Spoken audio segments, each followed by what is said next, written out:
season here. Obviously, 2017's off to a pretty good start for you, so just recap these opening 6 weeks and how they've gone for your team. It's been a really good situation for us from Daytona till now. We've had some really good runs, and we've had a couple runs that we figured we need to work on a few things, and one of those was Toledo a couple weeks ago, and that taught us a lot about what we need to work on. And it's really cool to go from Toledo, one of the races that we struggled at, to last week and win at a short track. Mm-hmm. So we focused on our short track program, and it's better. And so now we come to Pocono for the first time to, like, I call it an intermediate track. It's like 1.5 miles plus. And so now we're going to get an idea of how we stack up basically this weekend, because we know towards the end of the season, when the championship gets closer and all of that stuff comes into play, those tracks are going to be really critical, even more important than short tracks. And So how do you get this deal together? You know, obviously it's been a little bit since you've been in a full-time ride, so when it came to getting down into ARCA, you know, how do you get this deal together, this 52 team? Well, I've been fortunate to run part-time for a lot of good teams the past couple of years, and that also presented a challenge because it wasn't a full-time opportunity, so it was hard to get momentum and stuff. And last year was really a building year for me because I wasn't in the best equipment and really in a national series at all. So my idea for this year was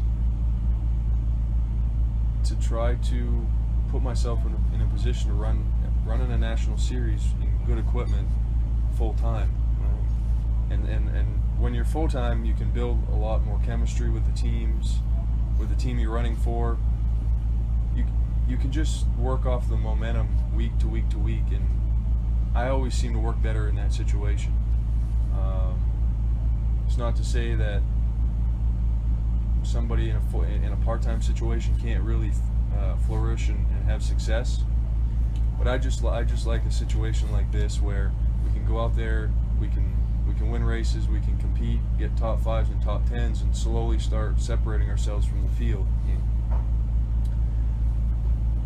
I met Schrader at the PRI show last year, and it was a very quick initial conversation because he was going somewhere, and it was in the middle of the hall. There was a lot of people, but it just a lot of different things had to come into play. You know, a couple other people helped make this happen,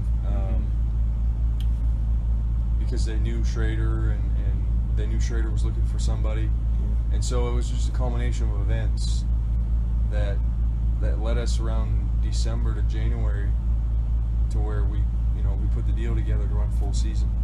Is that what was missing in NASCAR? You never got that full-time deal, and you're saying how important that is to get momentum, but is that what was missing over there? Well, I don't like to use the word missing because it's important to say that any opportunity you get is probably good, because not a lot of people get to even run part-time and in good equipment or anything like that.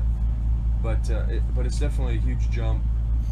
To be in a national series is a big jump, and you got to be ready for it. You got to be prepared. There's a lot of things that come into play in order to be successful, and I think one of those things is just the amount of races that you have to do. You have to be racing a lot to be good. And so that could be sometimes a piece of the puzzle that people either have that opportunity or don't, and I think it's very helpful to have that. And in your career, you got to work. I mean, you're working with Schrader now, but you got Dale Jr., Brad Keselowski, Rick Ware. I mean, they know their stuff. So when you look back on those days, it's been a little bit now. It's been a few months. When you look back, what comes to your mind? Do you think it panned out well? Obviously, you don't want to be done yet, but how did it work out up until now? Well, I think it's been a lot of good learning experiences for me. Certainly there's been some ups and downs, and certain situations happened that you don't know how it would have affected your career even to this point. But another way to look at it, and the way I look at it, is everything that's led me to this point has made me somewhat smarter, and it's allowed me to have a really different perspective than I think a lot of people that never have. Well, some people that may have not had some difficult challenges early in their career. I think having those challenges earlier in your career maybe makes you better suited for the next part of your career when you do start getting potential those opportunities again, and you're better apt to take them on. You know, because you're not going to make the same mistakes again. Yeah.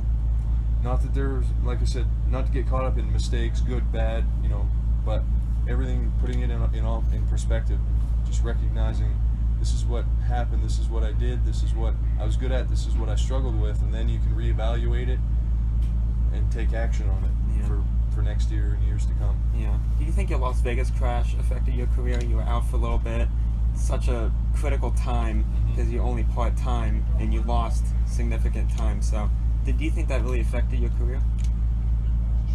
Yeah,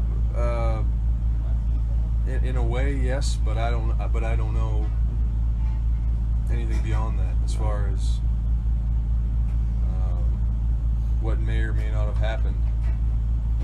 I'll be honest with you, I kind of like where I'm at now. I feel like me and the team and all that, we're in a good position to excel this year and possibly springboard into something more. So that's why I'll only recognize that maybe your question is right, but that's about as far as I'll go, because that's one thing I've also learned is things happen and we don't always understand why, but you have to just move with how life goes, and wherever it takes you, you gotta go. You gotta go with it. Yeah. So you look at Tyler Reddick, he's in Xfinity, Daniel Hemrick, Austin Cindric's full time this year, but here you are. Do you feel like you were overlooked? I feel like, I don't know, it's a hard question.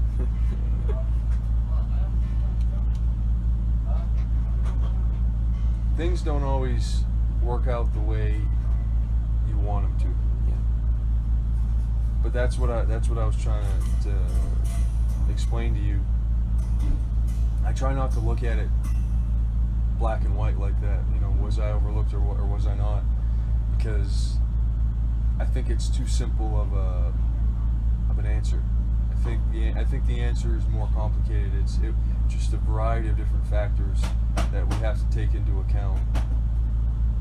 And by no means am I quitting. We're having a strong year. Last year was a rebuilding year off of 2015 when that came to a crashing halt, literally. And so that this year is sort of a reset button for me, and it's a good opportunity to just go out there and be successful, and maybe I get some more opportunities for, in years to come,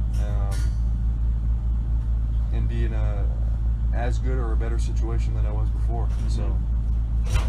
So I'm actually feeling pretty positive about things. Yeah. A lot of drivers aren't happy unless they're in the National NASCAR Series, racing for wins. You've been on that stage, not as much as you want, but here you are in ARCA. Are you one of those drivers who, doesn't matter what series you're in, you just want to win? If you're up front with a competitive team, you're happy. Are you one of those drivers? It seems like you are for this year. Yeah, I like to win, and I like to be successful, and the other thing that I like seeing is I like seeing the progression of things, like everybody working together and learning, and seeing the improvements of the cars and of the people and of myself and of the whole crew, and that's, and we're in a good opportunity to do that this year. NASCAR is also an awesome stage, a bigger stage than ARCA, but it's also a national series, and I would much rather. it's difficult to say because people make livings, you know, in marginal equipment, and there's nothing to say that that's not the right thing to do. But right now, I want to be with people that I can win with. Mm-hmm. When you look at someone like Frank Kimmel, I feel like he fits that mold perfectly. He never really jumped up. He just made a living off of this series. So when you look at him, or maybe Chase Briscoe, he won the championship last year, now he's up into NASCAR. So when it comes to being in ARCA, do people like that really make it more worth it to you? You see more benefits when you see how it worked out for other people? Yeah, ARCA's, to me, been it seems to be a good indicator as far as talent. Like you said, Briscoe was a good example of it. He's probably a year younger than me, so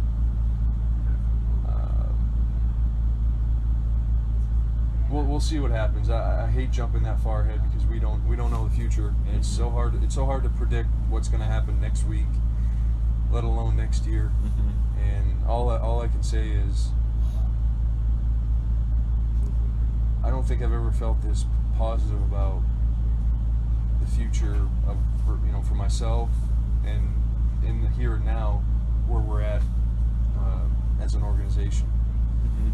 Have you spoken to Keselowski? When was the last time you've spoken to him? Maybe Dale Jr., guys who you've worked with, because they're huge, obviously. They're in the Cup Series, and here you are. You're making it. You're going up the ladder yourself. So when was the last time you spoke to them? Have you stayed close connections with them, or maybe not? Well, I have a lot of respect for those guys that race week to week in a series that is so busy, and schedules and all that stuff. And from time to time, I have tried to stay up to speed and all of that, and caught up with them. Junior more so back then, because that was in 2014, and a lot can change in 3 years, as you know. I still have a lot of good friends up at Brad's organization and all that, and they still mentor me. And the thing that's really cool about this sport is situations change, but a lot of times the friendships remain, and that's really good. Because you can always trust, and you can always go back to the people that you used to work with sometimes, and just ask questions. But right now, as far as, I feel like before we get too far ahead of ourselves, and we need to just go out there and win races and try to run for a championship this year. And if people want to sit down and talk, we can do that at the end of the year. Yeah. We don't get too caught up on the silly season yet. Right. This is the generation of young drivers. So many of them are coming along, and most of them haven't been through the difficulties that you've been through. Is there any feelings there when you see drivers who are 16, 17, they're jumping right into a truck, and you lost that opportunity and never really came into anything, never full time. So when you see those young drivers in this generation, is there any feelings there for you? I think it takes all kinds of drivers and all kinds of situations to what's the word I'm looking for? To make a series successful. So it's changed throughout the years. I mean, you used to have guys that would work at the oil change shop on Monday and then be racing their cars on Sunday or Saturday, whatever.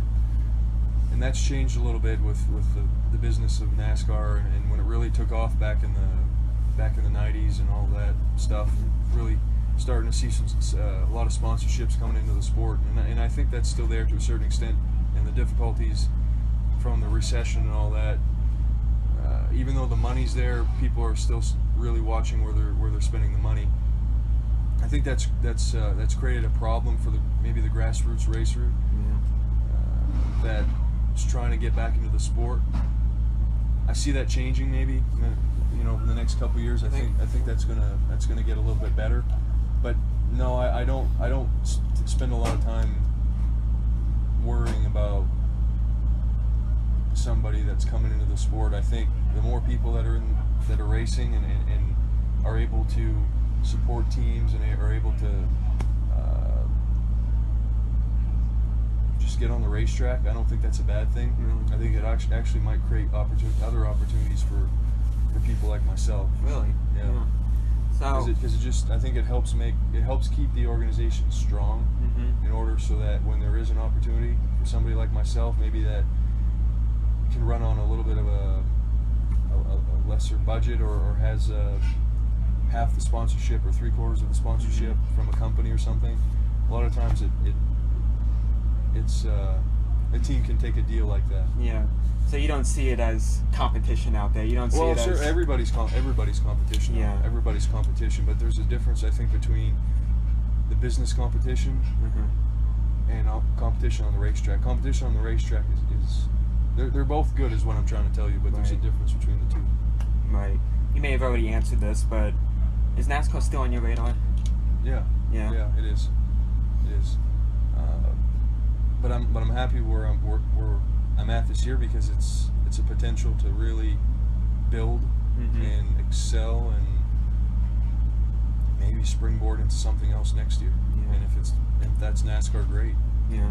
And final question about character. You know, we talked about it with the young drivers. You've been through really tough times, and you've had trouble with sponsorships, part-time stuff. You're in ARCA here, and you seem to be building yourself back up. A lot of people respect that out of you. How important is that, to have character, to work your way up the hard way? I think, what's the old verbiage? Any experience that you have that builds your character, even if it's bad, is probably a good thing. Even if you have to go through a little bit of physical pain to get there. I don't know. It's I myself not included. I really respect people that have had moments in their life where they're tested and to the core, and it just builds their character up. I don't know if I'm fortunate enough to be in that classification, but definitely I'm learning every day that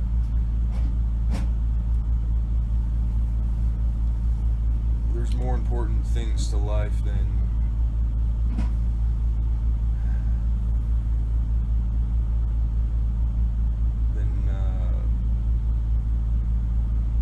what's the word I'm looking for?